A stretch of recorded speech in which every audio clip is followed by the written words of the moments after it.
तर देवादिकांना सुद्धा त्यांचं प्रारब्ध चुकलेलं नाही.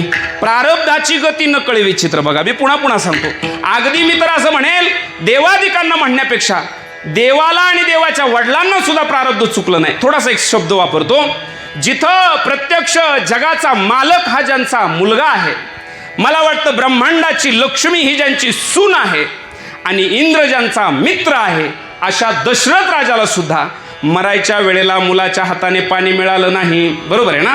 चौघे पुत्र होती राजा दशरथा, मरण जवळ येता एकही नव्हता. कशाचा परिणाम आहे हा? लक्ष देऊ नाही का? परिणाम याचा आहे, श्रावणबाळ हा म्हणत होता, मला तुम्ही बाण मारला मला दुःख नाही, पण मला ज्यांचा माझा आधार ज्यांना आहे ते मात्र तुम्हाला क्षमा करणार नाही.